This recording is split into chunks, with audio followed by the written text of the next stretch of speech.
Okay, guys, we're going to go to Ask Scruff.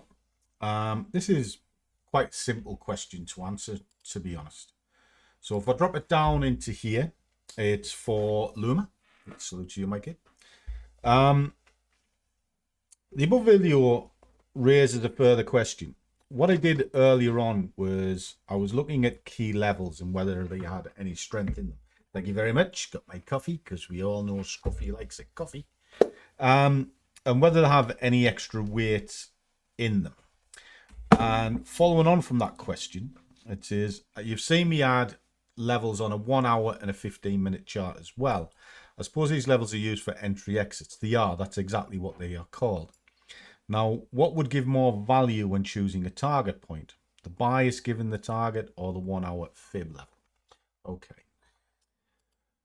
When I work out a bias, and I look at a bias target, it gives me a rough indication based on the ATR of how far the market will move in a given time frame. Now, remember, it's a rough indication, okay? Then between your point of entry and your point of exit, you want to see if that bit fits. If it doesn't, well, there's going to be a stall point, and those stall points will normally be a moving average, a fib, or a key level. Okay, a key level will always hold the price. If it blasts through, there's a good reason why it blasted through it, but normally it would stop in and around that area.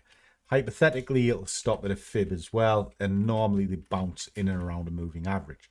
But there are moving averages and moving averages, and if you look at a moving average on a 5-minute chart, doesn't really hold much weight. But you coming into a daily moving average, that holds a lot of weight. So you've got to take that into account. Now, when it comes down to which levels are best, it really comes down to how I've graded the trade. If it's sort of like an A-B trade, it's going to run quite well. So I would naturally target into a key level, solid support and resistance.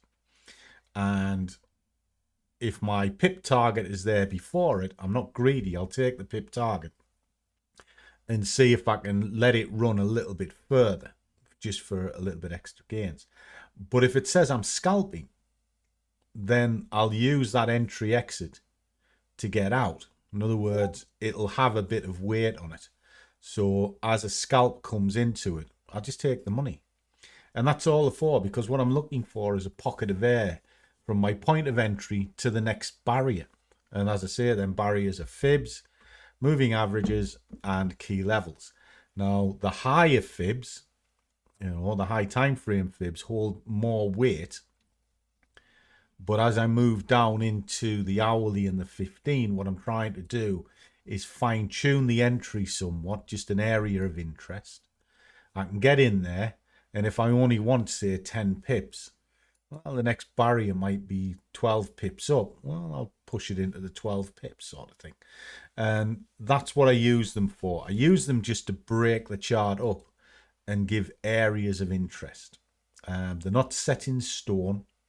The hourly and the 15, the price can run straight through them, but the good areas to enter the market if you're unsure of where to enter.